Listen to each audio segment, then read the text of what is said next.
My name is Kelly English. I'm with the Arthritis Patient Advisory Board to the Arthritis Research Canada.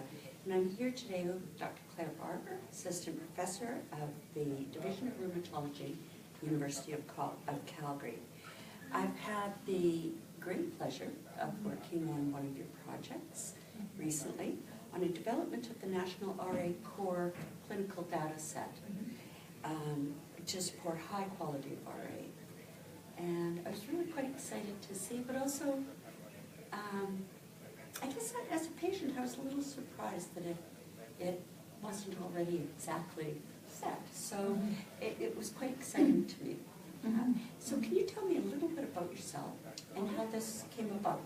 Okay, super. So I'm a practicing rheumatologist, but I'm also an epidemiologist and health services researcher in Calgary, and have a keen interest in quality improvement. So that's where my primary research program lies, and trying to find ways that we can better ensure that all Canadians living with inflammatory arthritis are receiving the same standard of care, and that there's not disparities. That is perfect. Yeah. And so one of the challenges really is that we started off working with the Arthritis Alliance of Canada, and there's been a lot of work done by the organization and other leaders in the field to develop pathways and models of care to establish the best ways for patients to get early identification, early treatment, self-management programs, and to achieve the best outcomes. But when they were developing the models, they realized that a key component of this was evaluation of the models, to make sure you need to have metrics or measures to figure out if we're actually making a difference. Are we improving patient outcomes? Are we, making the lives of people living with arthritis better? The challenge being that as we started, we did develop a set of system-level performance measures measuring early access to care and treatment. But we found in doing this exercise prior to the RA Core data set that there was inconsistent data collection in Canada. Okay. And so, data that we thought was there, for example, looking at waiting times for RA care, was not as easily found in many centers. And so that became a challenge. And from that, after meeting and speaking with rheumatologists and patients and arthritis stakeholders from the Alliance, we decided that one of the next steps we should really think about is how to best make sure that we're collecting similar data so that when we want to go and look and make sure that our patients are getting the best quality care and are meeting quality standards and are getting good care in clinic, that we're collecting similar things, similar data elements. And so that's where the idea for the core data set came. And so, so we got a bunch of, again, arthritis stakeholders together, multi-phase process to try and ascertain what the minimum amount of information was necessary and how to collect it so that we could best provide care for our patients. I found the process really interesting. It was done on you submit your answers on a 1 to 5, for example. Yes, yeah. But I found it really interesting that we got second chances and people could try to convince us, and the discussion. Now, one of the things that I really wondered about it is, how have you found the people that you presented it to? Do they feel that this is added work to them, or? Yeah, no, that's interesting. So I did an oral presentation today to talk about it. I think in general people are very positive about the core set and see a need for it. And we're looking to be testing it in different centers to see if we can indeed measure these things and how feasible it is, and looking at how to use them in electronic medical record platforms.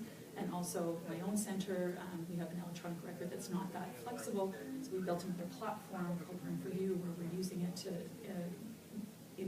enact or to work with the core set to better care for our patients. I think the only thing that I've heard from some people is that people want more information in the core set. So there's always, again, the comments that we got yesterday where, why didn't this get included? I want this and this and this and this. And so we have to start somewhere, I think, right. And make sure that we're collecting, again, core patient outcomes like pain and fatigue and functional status, core disease activity outcomes, core things like wait times, again, making sure that, because people are surprised when we start measuring them, it's a lot longer sometimes than you think. So I think we need to start somewhere, prove that we can do this, and then there's certainly other things that I think would be important to incorporate. But it's nice to hear that people want more and not I to was go away. really So, surprised at that. I figured they'd take a Yes. look at it and say, Yeah. 45, This you is- want this us is to too many measure things. 45, you know. Yeah. However, a lot of those things were small, Yes. like smoking. Yes. Yes, no, you know, how much, if it's yes. Yeah. Yeah. That's an initial history that you're really not gonna have to take a given. So Yeah. I guess you can almost put it down 44 once you Yeah. do that, you know. Yeah. Yeah. Now, one of the things I heard was somebody was surprised immunizations weren't in. Yes. Yeah. And maybe for the people that were surprised there but didn't go to your main Yes. talk, Yeah. Yeah. how did people at your main talk feel about that? At the, so there were, I have to say, when we did this process over a year and a half, and so we engaged our patients, arthritis stakeholders, folks, lots and lots of people, we only have about, 300 rheumatologists in Right. Canada, and so we probably captured, a Sure. quarter to a third. There's Yeah. a lot of people involved, and, I do my best to try and personally ensure that my patients are vaccinated, that this is documented, but the reality is that it's challenging because this is a job that is shared by multiple, so that the pharmacist at the community, the community might have been the one to administer the vaccine, documented. Health nurse, It could have yeah, been, it could have been anybody, right? Yeah. So, and yes, it would be nice, and it is a quality metric, it's associated with improved care and outcomes and reduced infections, but when it comes down to what the rheumatologist should be almost held responsible for documenting, many people felt that the feasibility of that was lower. So it's not that we don't think that it's important, it's clearly very important, but not everybody has a system in place where it's feasible to say everybody should be monitoring this, but we might get there. So that's one of the Yeah. things I said, if we can prove and demonstrate that we can measure these things that we are definitely as rheumatologists Right. responsible for, then let's expand and see if we can look at some of these other things that are clearly important. But others have looked at this in primary care electronic records, and the documentation of it can be really quite a challenge. It's, Right, yeah. no, and I know as a patient on biologic, obviously my infusion nurse checks, my GP checks, everybody checks to Yeah. see if I had it done. Yes, yeah. But yes, I just was so surprised that people came out yesterday Yeah, so adamant on this Yeah.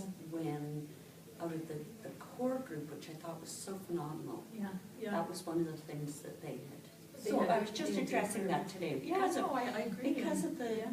the response yesterday. Yeah, I was yeah. a little surprised, Yeah, and yeah. if yeah. someone's watching, I'd like them to know Yeah, why. absolutely. And I think it's Yeah. important to remember that the core set, things that didn't make it into the core set weren't there because they weren't important necessarily, right? So No. some of it has to do with feasibility and what we can do at a minimum, and not just what we can do, but what we can adequately record, right?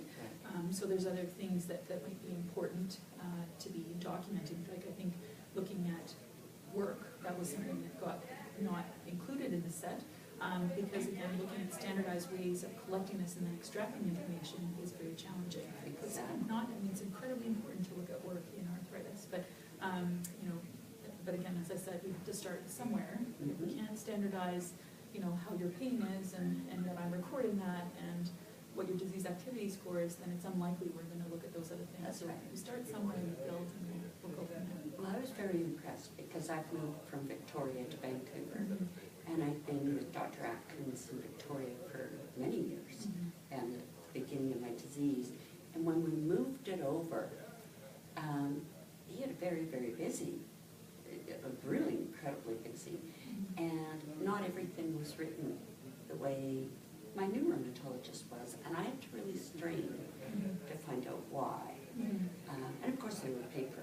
Mhm. And whereas I could see as a patient, I was so thrilled to be included, Mhm. because I could tell patients that this is going to be a huge help to them.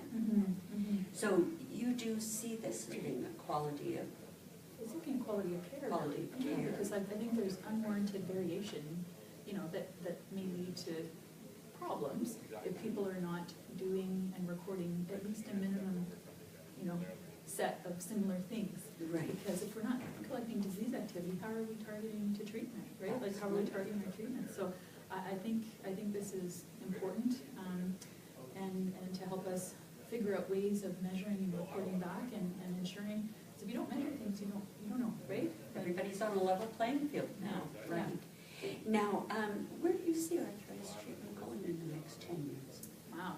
Well, It's come a long way in I think 20 it- years. Yeah, So, you know, yeah. are you seeing absolutely. changes? I am seeing, you know, again, I've been fairly new in practice in about the last 5.5 years, but in, you know, medicine, you know, much longer than that, you know. And so, you know, already, again, access to things like biologics has been improving. We've seen dramatic, you know, new drugs and changes in the psoriatic arthritis field, which have been incredible.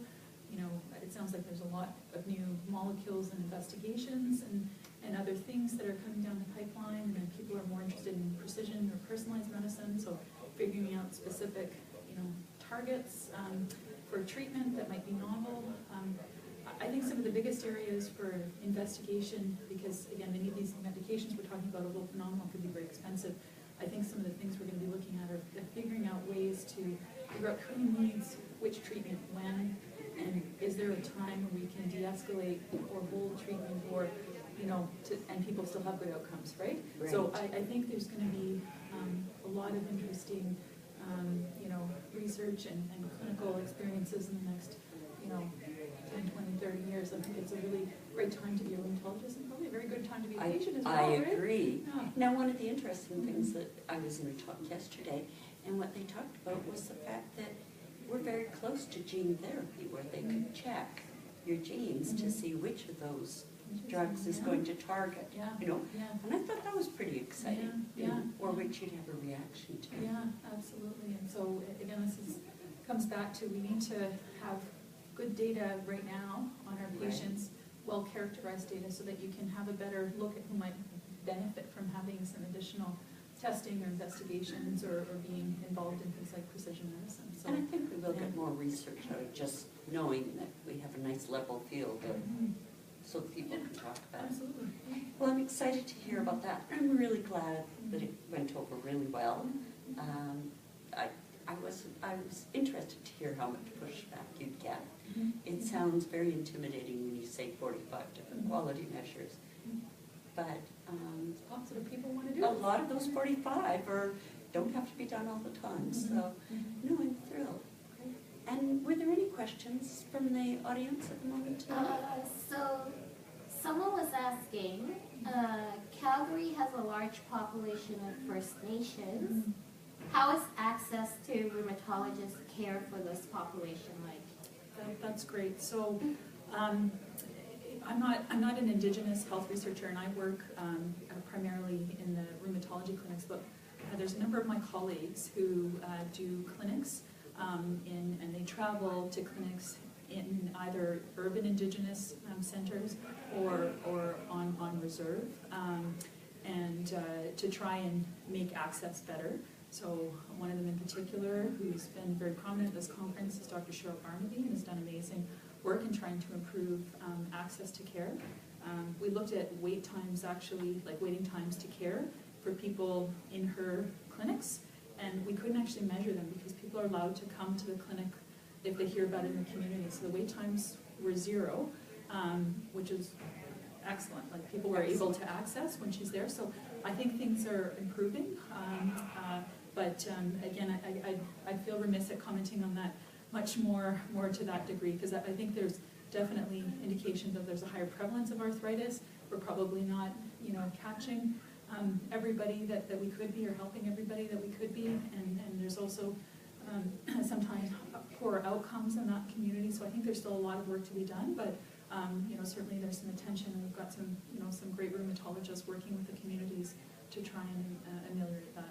I know Dr. Barnaby's had a couple of projects on the go on that within, I believe, within the precision group as well. Yes, absolutely. Yes. Yeah, she's doing quite a Which lot of is work. really And exciting. looking at like case manager models to try and improve care when the rheumatologist isn't there, I believe.